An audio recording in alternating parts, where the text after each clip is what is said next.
Well, good afternoon. Good afternoon and welcome to another Managing Your Small Business Through the Pandemic webinar, number 57, since we started back on March 18th of 2020. Good afternoon. My name is Kelly Bearden. I'm the director of the CSU Bakersfield Small Business Development Center, the SBDC program, and we're going to go through a lot of the programs today. I got plenty of time for your questions, so let's see some questions from you. Jump in and start going through a lot of information. As most of you are aware of, the SBDC program is in all 50 states across the country and some of the territories that are recognized by the United States as well.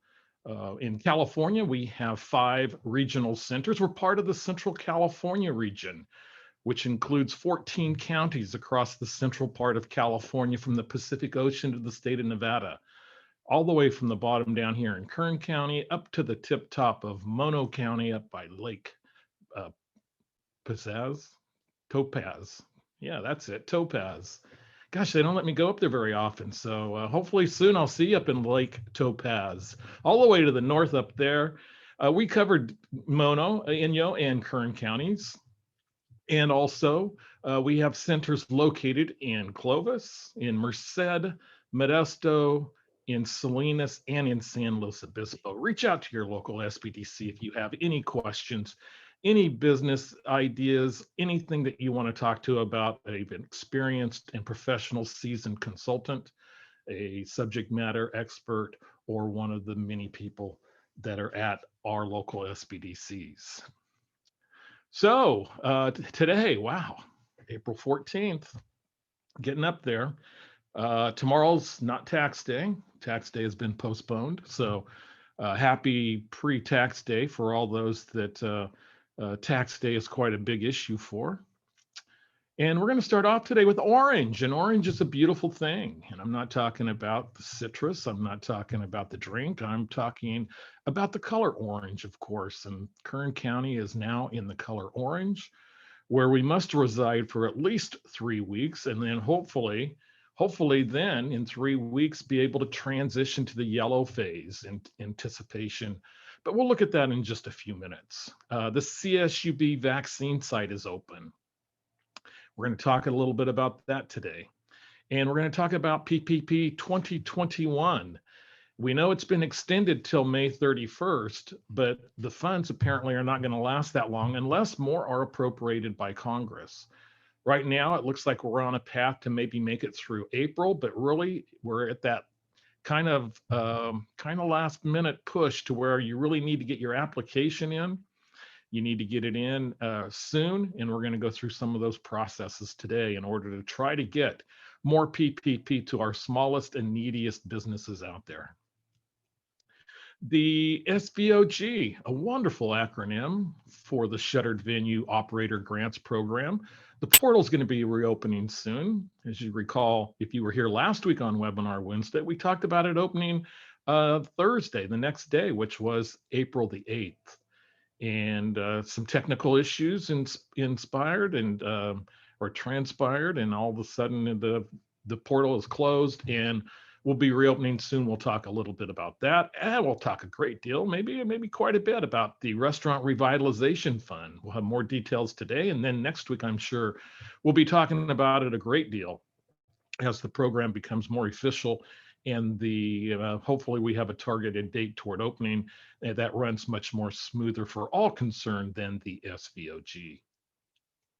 We also have an EIDL program out there still, and I just heard from somebody moments before the webinar started about how easy it was to jump on and do an EIDL. And yes, they are still accepting the economic injury disaster loans from the SBA portal, and it currently is up to $150,000. They are actually making loans up to $500,000 for certain individuals. We had a deferral of the payments that were going to become due this year. All loans have been deferred into 2022, or potentially even up to 2023, depending on when you receive your EIDL loan. And remember that you have the deferral in order to make a payment, but the interest still accrues. Targeted EIDL Advance is still going on. We'll talk a little bit about that in a little while. Got a great dose last week from our special guest, Michael Stevenson, on the employer retention tax credit for 2020 that is open, the 2021 first quarter that was open. Lots of information last week on this really, I think it's really kind of catching people by surprise how much money is in this particular program and potentially, and really the strategic nature that you can really use in order to maximize your benefit by using, your PPP and EIDL and other programs that you might have access to from pandemic relief, and use those in accordance with the employee retention tax credit to retain your employers. Great growth numbers that we're seeing in small businesses in jobs, and anticipate that to continue with our beautiful orange is a beautiful thing theme today. The California Relief Grant, the last chance to jump in and register and get in that. As more people I am finding out are being notified that they were previously waitlisted and starting to be funded in round 5. Round 5 is going out now, information to those that have been selected as part of the $724 million fifth round. Sixth round will open on April 28th, and we'll have a quick pointer on that for those of you that may not have got in yet. We'll get to your questions today, and we're going to start everything off like we oftentimes do with a poll. And so today, what we're doing is we're gonna jump back in history. One thing that we've done in the past, and that is we have mirrored the National Federation of Independent Businesses and their COVID survey that they've been doing with small businesses. And their COVID-19 small business survey, where it's evolved like Webinar Wednesday, is in its 16th iteration. And the first question that we're going to take from them and kind of compare and see where we are with the particular notes and everything is this question. Are you coming in right on the heels of last week's guest speaker? If you heard that, are you planning to take the employer retention tax credit in 2021? So we have a yes, a no, and a maybe. So yes, no, maybe.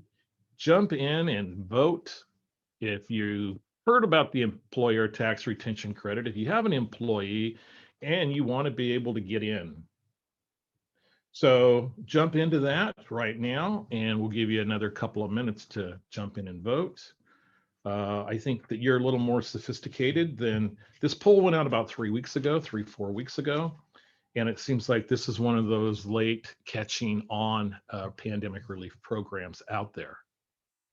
So what we're going to do is we're going to give you one last chance to vote and in the poll, and then I'll share the results with you at this time. And here we go. Are you planning to take the employer retention tax credit in 2021? We have 40% of you saying maybe, 33% saying no, and 27% saying yes. Yes is definitely higher than the national poll on this. And I think that stems from having a guest speaker last week explain a lot of the consequences and the opportunities with the employer retention tax credit.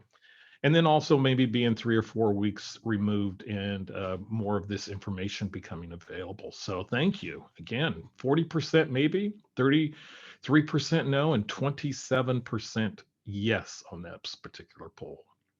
So let's go to question number 2.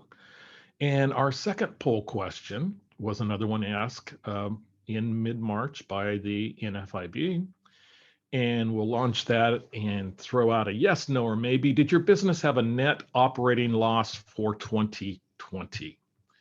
So either yes, no, or maybe you don't know. Maybe you're not sure, or maybe it's close and you're not still kind of resolved with all that. So what we're looking at again is if you had a net operating loss for 2020, it was done on the national level too. And so jump in, give you another minute or two to vote. We've got about 52% of you in right now. So, we're going to end the poll and share the results with you. And you're a definitive bunch. I will say that for you. You're either yes or no. And 62% of you said yes. You did have a net operating loss for 2020, which is higher than the national average. And 38% of you shared no. So thank you for that. That's interesting to know and comparable with the national perspective on that. And last but certainly not least, um, in conjunction with, CSUB offering the mass vaccination site on the west side, no appointment necessary, but recommended. I'm going to launch this poll because it was asked by the NFIB nationally.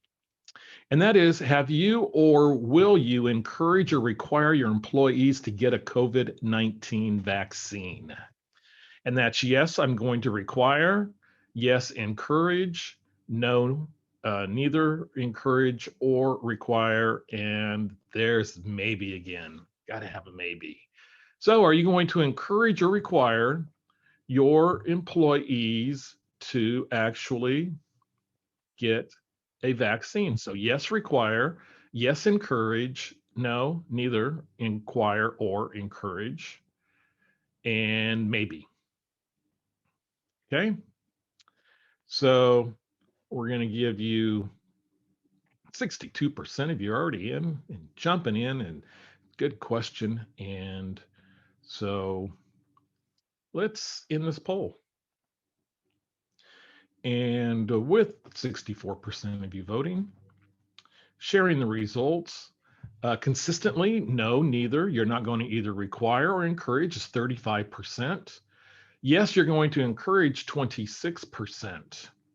21% are going to require that you have a COVID-19 vaccine, while 18% say maybe. And just so you're wondering how that compares nationally, and again, national poll was about 3 or 4 weeks ago. But what we see is we see a very small number nationally. Instead of the 21% that we have in our poll, only 2% said yes, they were going to require, but a larger number were going to encourage. So that's the difference locally compared to nationally or even regionally. So thank you for participating. Okay, so get this thing out of here and move right along. So going over into some of the things that, we're kind of looking at as far as, our regional aspects go, is we've been looking at, of course, the wonderful blueprint, the California Blueprint data chart, blueprint for a safer economy. And as you see here, we have now Kern County solidly in the orange. We also have a movement in another county that we represent, and that's Inyo County, and Inyo having moved to red. It's still kind of mind-boggling that Kern has moved to orange before Inyo and Mono counties, them being much more rural, but have a lot of travel and tourism and a lot of visitation to those communities. There's only one county left, and of course it's in the San Joaquin Valley that's still in the purple. But we're starting to see a lot of red now in the valley, and a little bit more of the orange as Kern grows and joins Tulare. So that's very promising news. And some of the other things that are promising, that's certainly promising, is small food makers that are turning to Etsy to expand reach. We'll probably have more on that later. SBA is encouraging, and these are kind of third-party sites where SBA is encouraging participation in the restaurant grant program that we're going to jump into a little later. There were some really interesting things that came in this article that was from earlier today. But before we get into that, let's jump over and get to some of our PPP information, some of our PPP data. And so, typically we go through this PPP report on kind of a weekly basis. Last week, we didn't have the information very, very timely. It came a little later in the week, and so we didn't share it. But what we look at is we look at a couple of things. We look at this, number one, to see how much is left, because we're getting close to the $284 billion. And we know that there have been applications that have been held up because of processing, because of the SBA's intent on reducing fraud. So we're up to now, as of Sunday, 232 billion of the 284. So there's about 50 billion left. For the week, it actually, and we'll share that with you where we do our weekly thing. There's a lot of the other types that we look at from time to time. It's encouraging to see at least the breakdown between the first and second draw. And you're really starting to see right now is what really kind of surprised me was they are almost totally even now. So we're at this point in time to where it's 3 months into this program. We're 3 months into the PPP 2021 now. And so what are we seeing being this far in? We're seeing essentially 50-50 the number of first draw loans, those getting in for the first time that now qualify, and also those for second draw. And if you go over and you look at the average size of these loans, the average size is more than substantial. It's huge. You see an average size for second draw loans, and remember some of the individuals that jumped in and were able to get a second draw loan in the hospitality section that were the NACE code beginning with the 7-2 digit got about a 40% larger PPP than their first draw. But you see 86,000 is the average compared to 19,000 for the total draw first loans. And a lot of that reflects, I believe, the changes that have been made to go off of gross income that we'll look at a little bit later. Some of the other things that are kind of startling, one item just jumped up, and I really should let this go. I just don't know why I don't, but we've looked at states and territories in the past, and we know California is going to have the highest. But really what I wanted to get to was down here with our lenders, and kind of again look at if you are looking for a PPP 2021 and you have not established a relationship with a lender. At the SBDC, we encourage you to go to our local community banks and credit unions that are participating in the program. Many people bank with larger banks, maybe one of the top two on there. And oftentimes you have to go through a call center. And then you'll see a lot of entities on here are actually fintech companies to where you actually apply online. And just interesting, this number 4, Capital Plus Financial LLC.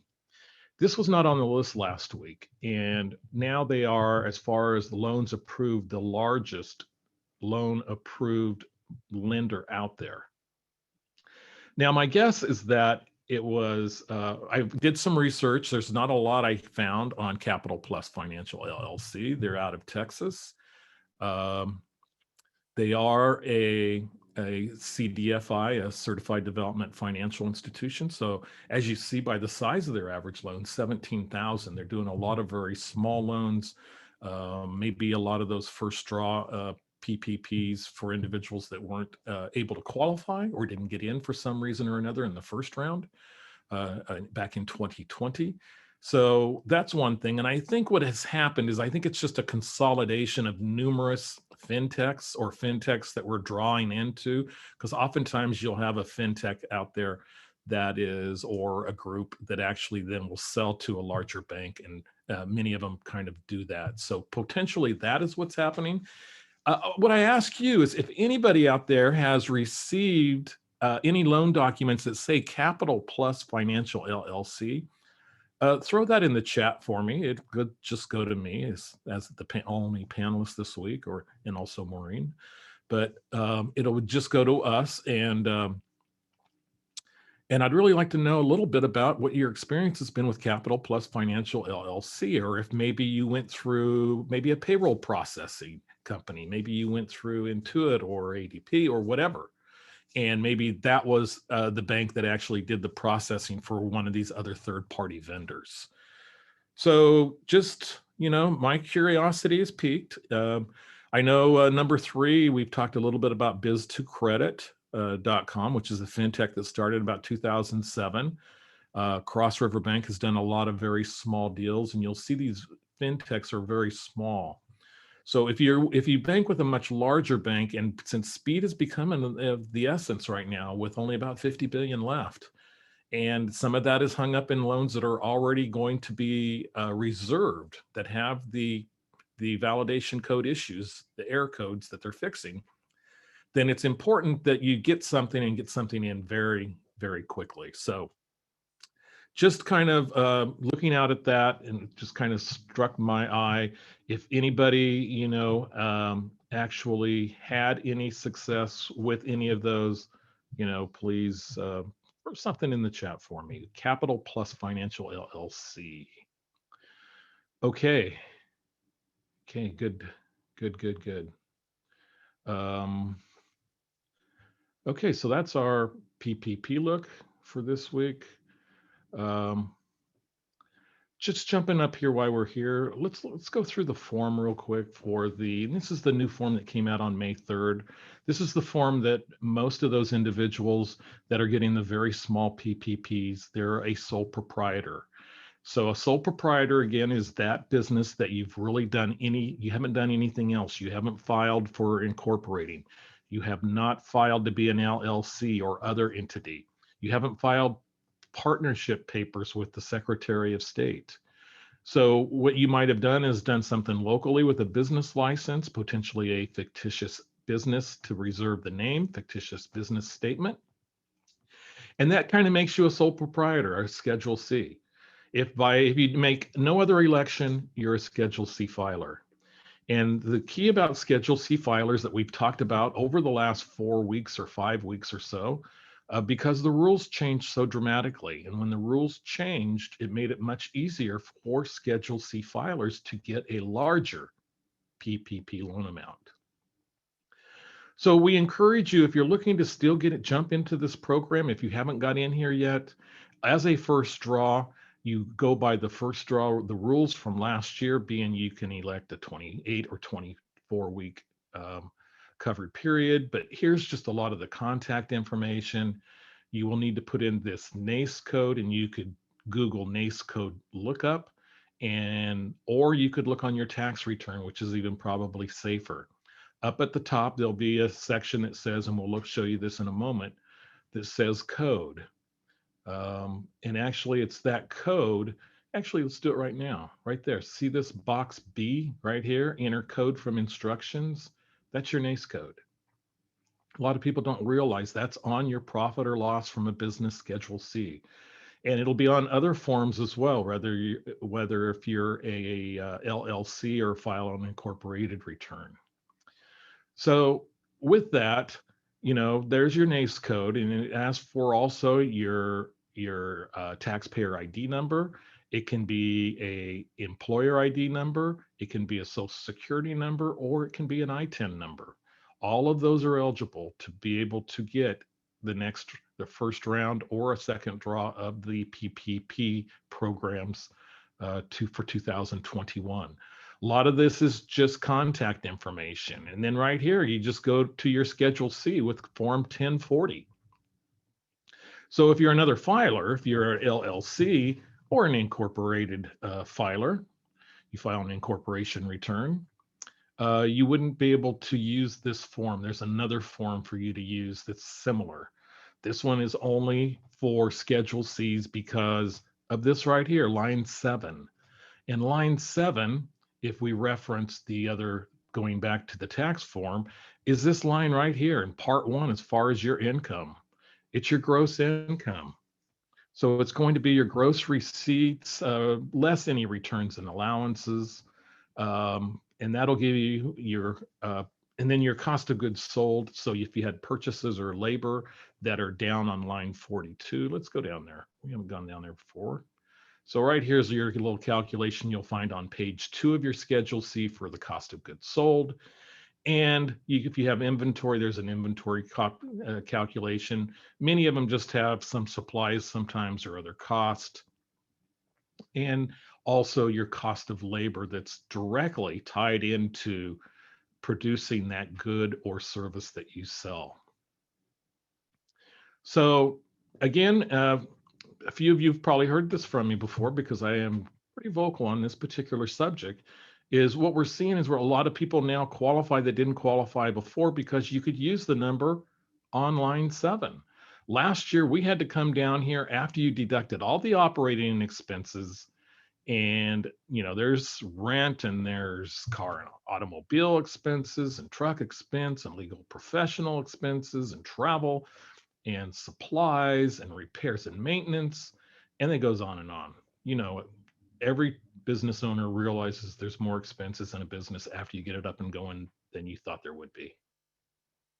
So then you would subtract those and go to line 31. And for other filers, you still have to essentially do that on the tax form that you use, on the application form that you use. But for sole proprietors, you can go right up here to the income, the gross income that you had beforehand. I think I've used an example the last couple of weeks. I really like this example of the guy that made $100,000 on line 7 and then went out and bought a piece of equipment. He bought an $80,000 pickup truck that he used in his business, and then I ended up with a tax loss down here.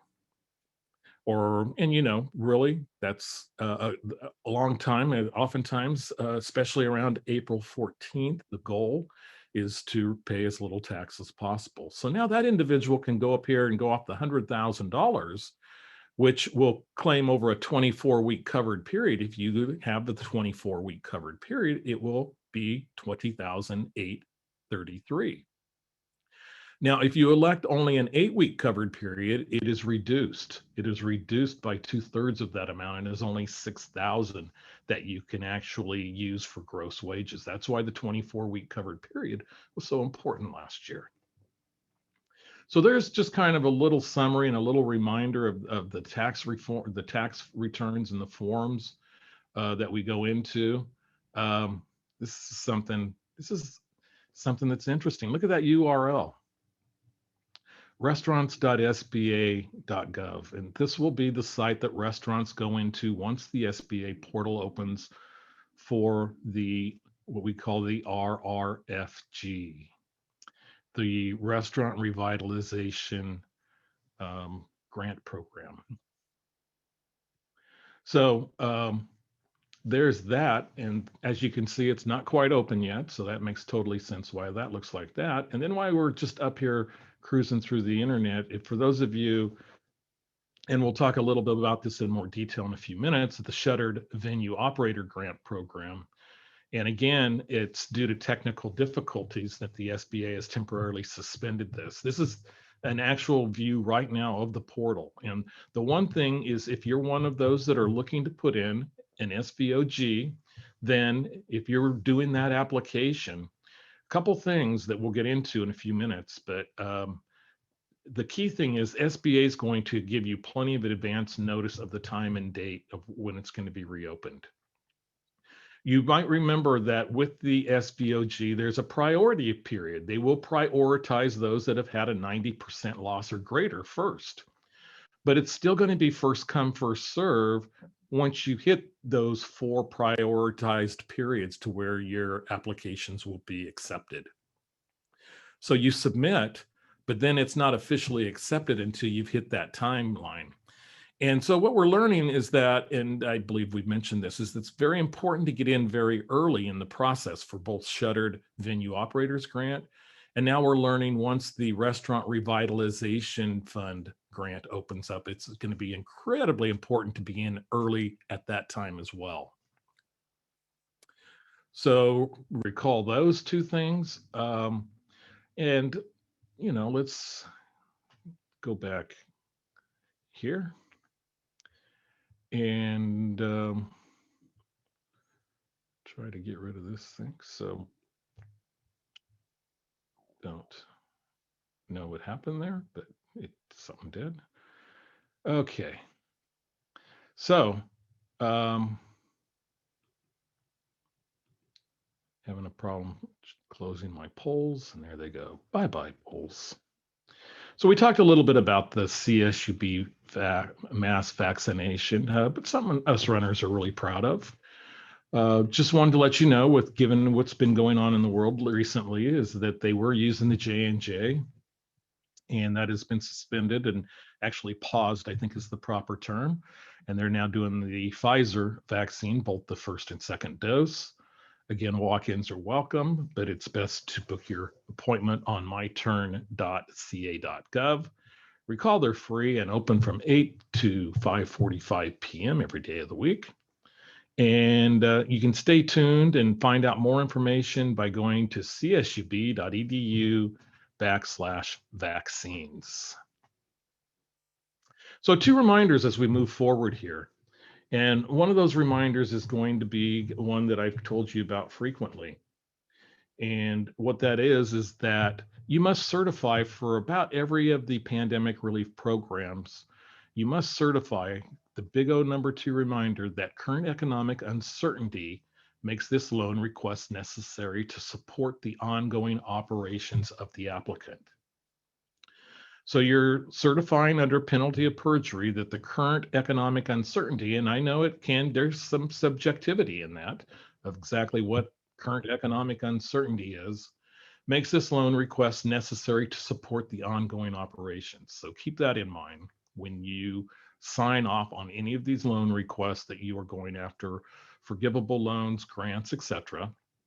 And also, I get a lot of talk, well, the money is free, but the money is free, but it's got its appropriate strings that are attached to it.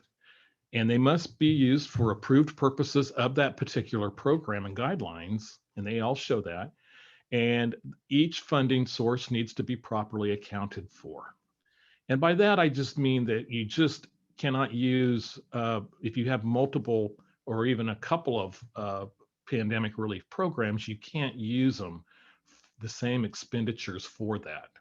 And we saw that last year with the PPP and the employer tax retention tax credit. So, but it's true with any of them, be it EIDL, PPP, the restaurant loan, SVOG, etc. So please keep that in mind. Here was the numbers that we looked at, and that's the total 232. And here's my own little calculation that they don't put in there, but I like to do it because I like to know how much was done in the last week. And last week, there was $20 billion that went out. So if you're thinking that we have 50 billion, a little over 50 billion, that's about 2.5 weeks. So unless Congress appropriates more, and it's going to take, there's a lot of bipartisan support for this program. But then there's a lot of politics in Washington, D.C. also. So if it was me, I would say there's $54 billion left in this program. We spent 20 of that last week, or 20 to make it 54. Less than 3 weeks is what it looks like to me. So maybe around the first week of May or the 1st of May. So just a reminder on the first draw or second draw. The key thing here is that, if even though it's 2021, you still can get the first draw PPP loan. If for some reason the program gets extended out over the summer, which I think none of us really want to see, because that will mean that this thing isn't going away. But the only way you can get both the first draw and the second draw is that if you have that 8-week period and that you spent all your monies. So if you were in, because if you recall, we just mentioned this program's now been going for 3 months. So if you got your first draw when it first opened, let's say 10 weeks ago, and you've ran through your 8-week covered period and you spent your funds, and you need to actually certify that you've spent those funds before you get a second draw, you can't qualify and go after a second draw. So you can do that. We don't know. This was, I think, from a week or two ago, a couple of weeks ago, 20 or 30 billion tied to the application funding errors. There's some of that 54 that's tied into it. And again, Congress would need to appropriate the funds. In the past, we've kind of gone through our little spreadsheet that we'll kind of jump up, and we talked about a lot of the opportunities there. But the biggest opportunity is that if you were turned down, if you were declined because, or if somebody told you in 2020 that you file a Schedule C, and since you didn't have net profit there, that you're not entitled to a PPP loan. Well, now you are. And we went through that a little bit earlier. So please remember that. And that's one of the situations. Here are some of the other ones that we've been talking about where there are opportunities for those. And really, another thing before we leave the PPP is one thing I have been trying to do, and I encourage everybody to reach out and do this also. I've been reaching out to certain members of the community that I think are underserved, might not have known about the program. Every chance I get, if I have some type of relationship, I try to tell them. Last week it was with my landscape professionals, and I will find out later today how that went, if it went at all. But there's a lot of, if I'm standing there telling somebody they can get money that they don't have to repay, first of all, there's a lot of, okay, and how much are you making off this? Well, I'm not making a dime off of it. I'm just trying to get it out into the right people's hands who really need it and who really don't understand or are aware of the program and don't have the banking relationships. So I encourage each and every one of you, when you're out there and you run into a situation where that might be the case, it doesn't hurt to say something along the lines of, the SBDC can maybe help you find some money for your particular business. So please be aware and look into that. And moving along, and actually before we move along, let me do a new share here and see if I can get up my spreadsheet. We're going to go through 56 and give a couple of examples, but no good. So maybe next time. Not much there, just some examples about how much the money would have changed based on before and now. So back to other programs to talk about. California Relief Grant. We're up to round 6. It's going to be opening April 28th. We have a firm last round period. Again, more of you are finding out that we're waitlisted, that you have been funded in round 5. So congratulations. Again, you don't need to submit another application. We do have a few tips, though, a few more tips as this thing evolves. We learn more as well. You learn more. We'll continue to talk about this the next couple of weeks because it's a big round. It's $724 million of state of California money that's going to be rolling into that program. But please only apply once. Duplicate applications do trigger automatic compliance review and delay your application and can actually get it expelled. Remember, if you have multiple businesses, if you have franchises, multiple locations, only one grant. The Lindustry portal, we've learned that the only browser that really runs without problems is the Google Chrome browser. And when you go in, try to clear your browser cache, your browser cache. So, and if you allow pop-ups in Google Chrome, there's a required pop-up in the application. So it's mandatory that you do not have that disabled. Even hearing some individuals who say that they went into the incognito mode of their Chrome browser, and then that works better. But also close all of the other browsers and tabs except for the Lindustry portal.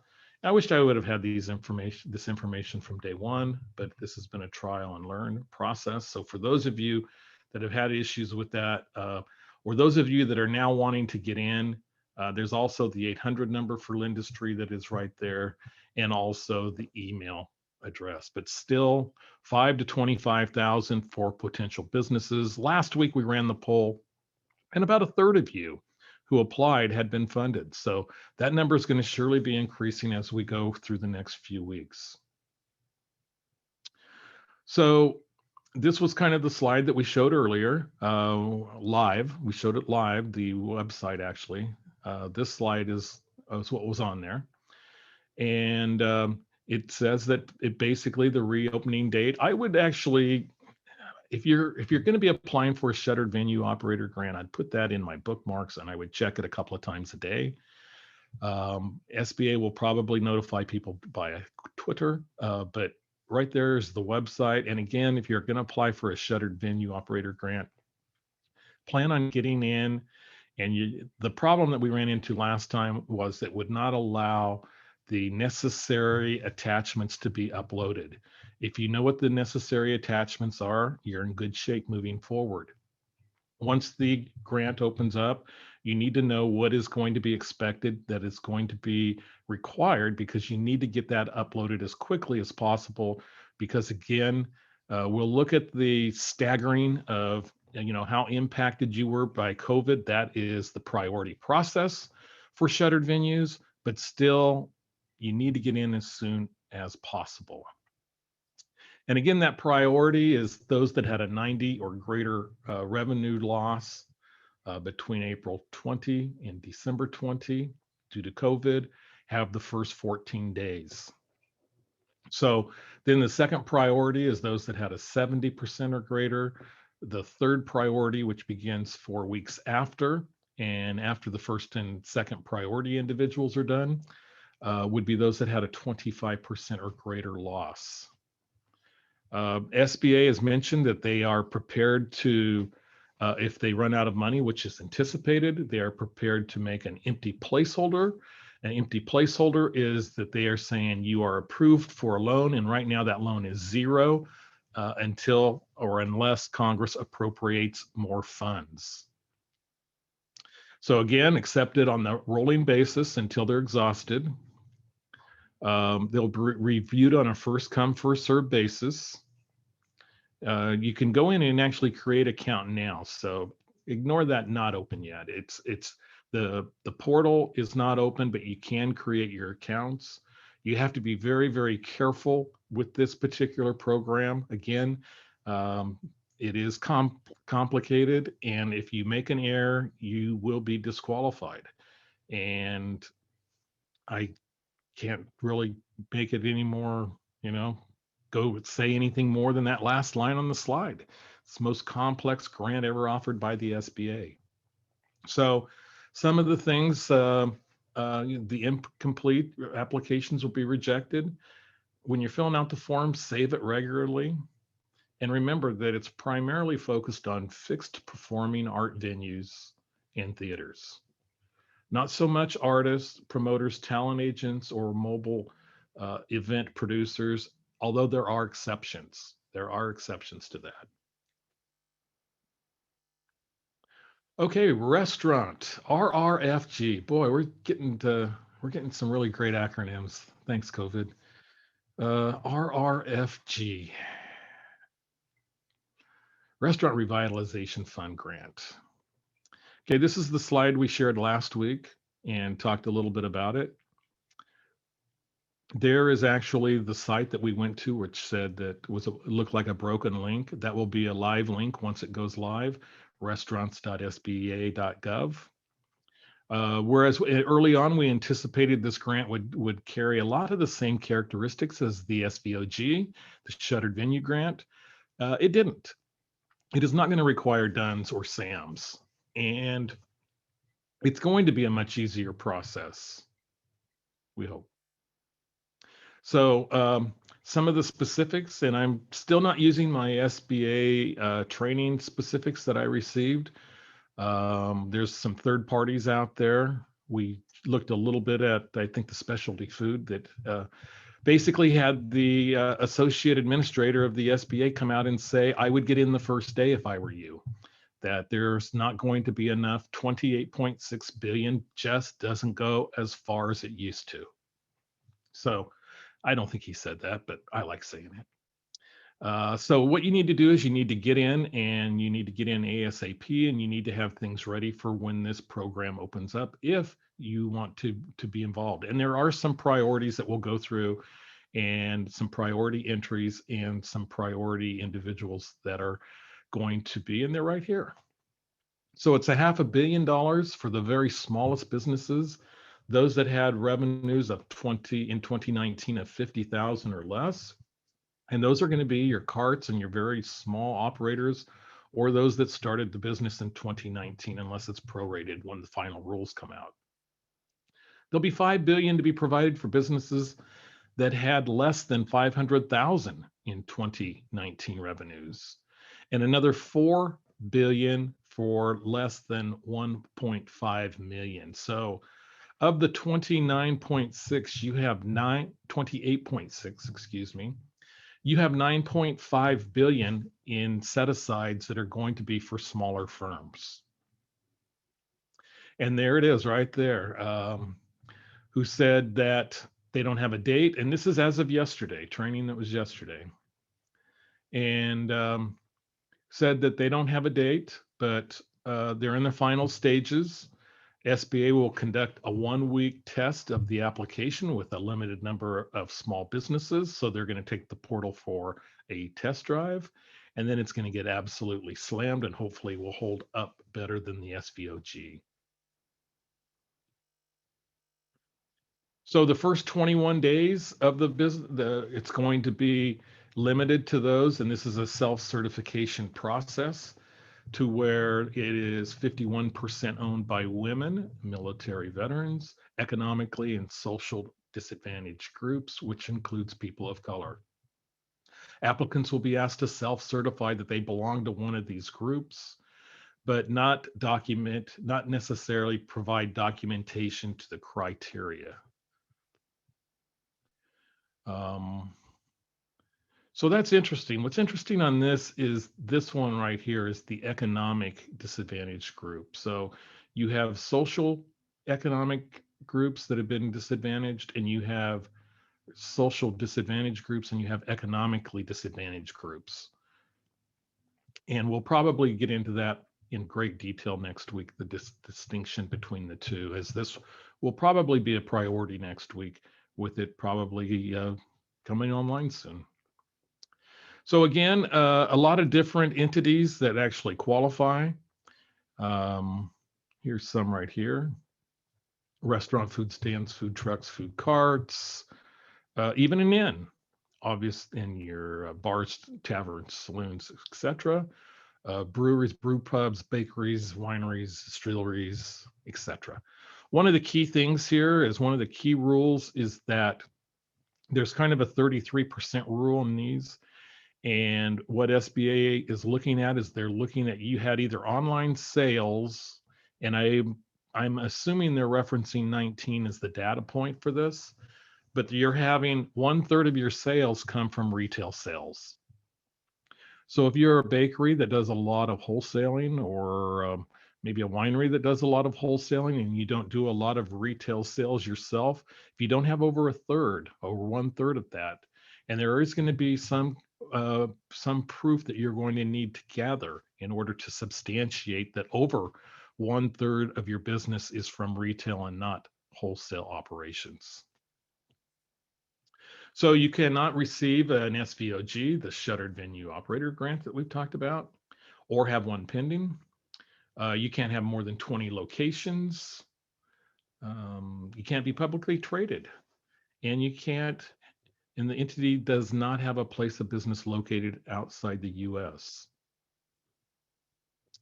So things that will disqualify you if you're state or local government owned, and I would imagine that includes like maybe a commissary from a school as well, since schools are state or local government usually, but more clarification will be coming on that. If you close the entity permanently, you cannot qualify. If you're liquidating under Chapter 7 or 11 in bankruptcy, or if you're actually under reorganization, but you do not have an approved plan. So if you have filed Chapter 11, 12, or 13, but don't have that plan in place for reorganizing the business, you're ineligible. Whereas if you do have a plan and you're in bankruptcy, you're good to go. So again, just kind of highlights of the Restaurant Revitalization Program, round 6 of this, and also a little bit on EIDL Advance.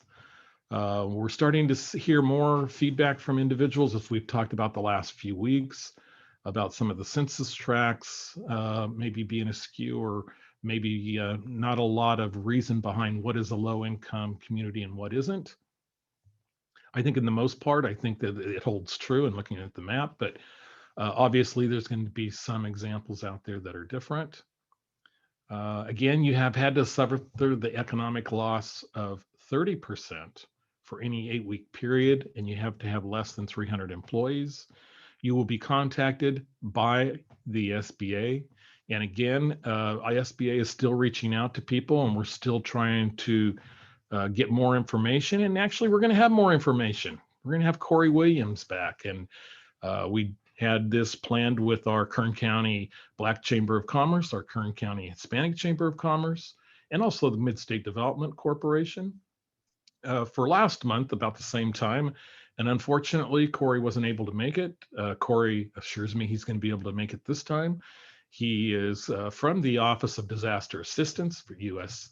Small Business Administration and has been actively involved in all of the EIDL products over the last, say, 13 months. So some of the things related to that will be next Thursday, April the 22nd from 2 to 3. We'll have more information on this, and we'll have it in our webinar next Wednesday also, the link to where you can jump into that. And we will get these questions answered. Also, before we leave EIDL, EIDL payment deferral, we talked a little bit about this during the intro. But yes, they did announce that all payments for disaster loans, not only those that are COVID-19, but all disaster loans, whether it could be from wildfire, drought, flood, you name it, have been deferred. And remember that when you defer it, the interest continues to accrue, and the interest is 3.75% for profit businesses and 2.75% for nonprofits. Thanks to our sponsors.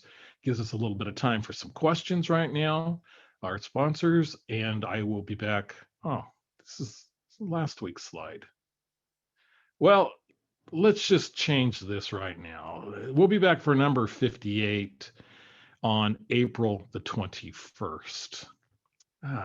You know, you update every slide except the last one. And let's jump in and let's look to see what we have in our Q&A box. Throw your questions in there now. I see also in going to the chat that we have a lot of information as far as resources that are in the chat. Thank you, Maureen. Also the NAIS code.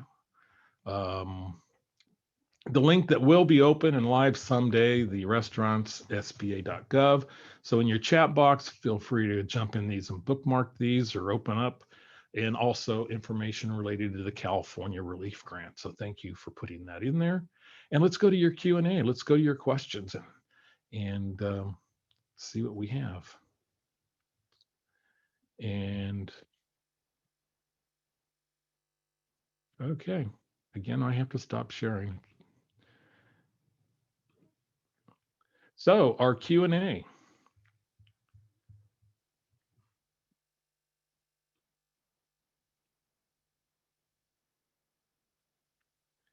Questions. First question.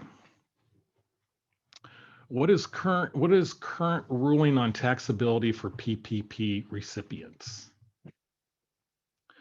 Okay, well, we have the ruling from the first round of PPP, the 2020, and the 2020, it was decided through the Economic Aid Act of 2020 that was signed into law on December 27th, 2020, that the taxability for PPP, at least in 2020, was that it is not considered taxable income, and the expenditures that you have with PPP proceeds can be deductible.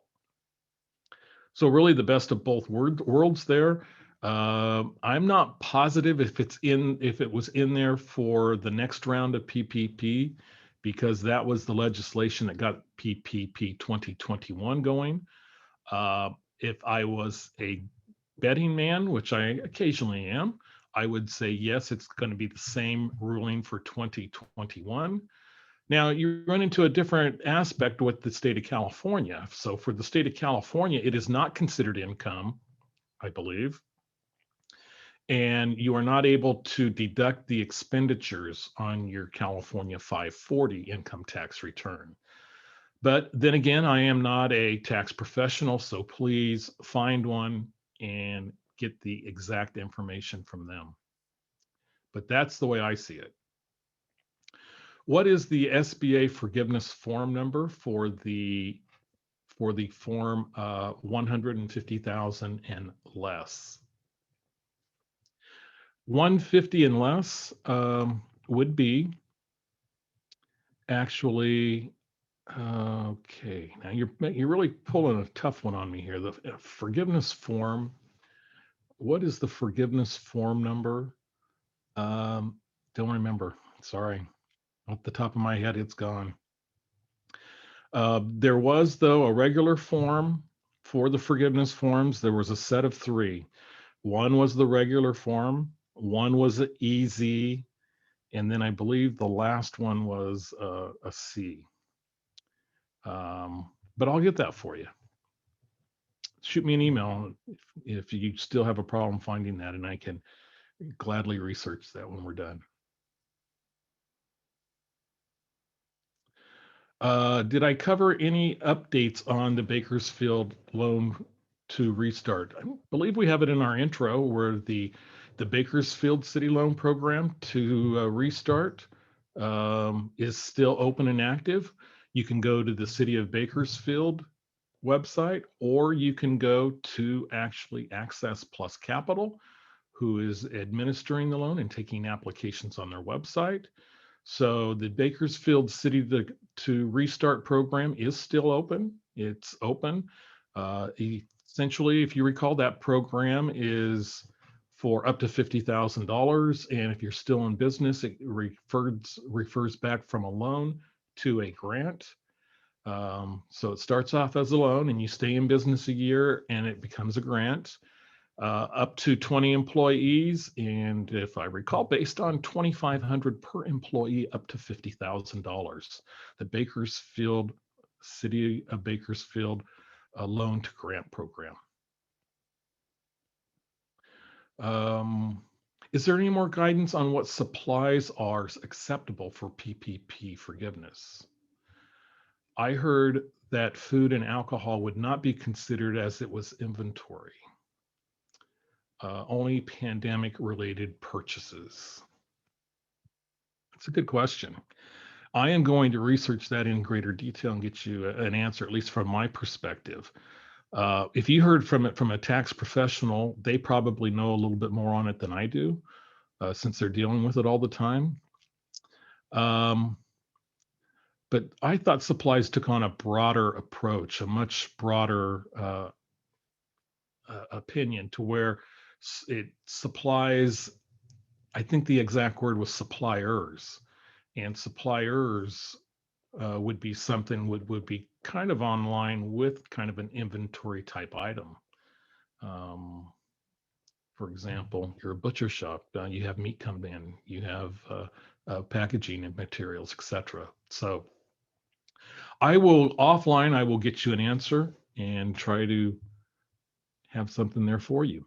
I applied for PPP first round with a fintech company, and they have been okay, but they haven't gotten the funds yet. They have sent my DocuSign for a second draw to sign. Is that okay? Or would that be considered double dipping?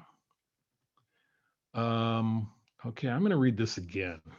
I applied for PPP first round, and I'm assuming that that was first round in 2020, not 2021, with a fintech company. And they've okayed, but you have not got funds yet. So that's kind of a red flag for me. If you haven't got the funds yet, so I'm assuming now that it's PPP first draw 2021 fintech company, and you haven't got your funds yet. So I would definitely, it's very well could be hung up in these error codes and the issues that you're running into. But still, there's an 8-week covered period from when you get the funds, and you should not be able to or be entitled to PPP second draw until you go through that 8-week covered period. If you elect the 8-week covered period, and those funds would need to be completely spent, and it's impossible to spend those before you get those. I would reach out to their 800 number and I would talk to somebody. but that is, yeah, I would have a real problem signing documents for a second draw if you still haven't got your first round funds and technically covered that 8-week covered period. So the ones that are in 2021 that we see that are actually going pretty smoothly and able to get a first and second draw in 2021 are those, as we mentioned, that were pretty much early on in the process in January, and their loans were approved and funded. So, there's something up with the lender, and I would definitely check with them to see if somehow your funds went to maybe a wrong account or something. But I would definitely not sign my second draw until I found where my first draw funds were, covered that with an 8-week covered period, and then got into the second draw after those first round funds were expended. Okay. Um, Question is this from Wombly? I've had this experience too. And Wombly, yeah, uh, they have really been aggressive. If you Google PPP, most likely your first um, company that's going to show up is Wombly. I do not know much about Wombly, but so if you applied for the first round PPP with a fintech and you're already at your second round draw, I would try to find out and get some more information from them, because that's something's amiss there. It's You should have, if you applied for your first round. Again, maybe it has something to do with an error code, and there are error codes, but there's fewer of them with first round people. Where we saw many of the error codes was in the second round, when maybe your forgiveness application for the first round was in process, or you maybe change some numbers from the first to second round, or transposed a digit in your loan number or something like that. So we didn't get a reply back if this was from Wombly, but thank you for asking. Apparently you had that experience with them. Okay, well, seeing no more questions, I think we're done here today. So everybody, thank you for joining us, and appreciate everybody attending and coming back week after week and putting up with all this. And we're here to help. Your SBDCs are here to help. And we'll be back next week for number 58 next Wednesday, and then a bonus webinar on Thursday on the EIDL Advance, the EIDL Targeted Advance from the expert himself. So thank you, everybody, for joining us. I'm Kelly Bearden, and we'll see you next week. Bye-bye, everybody.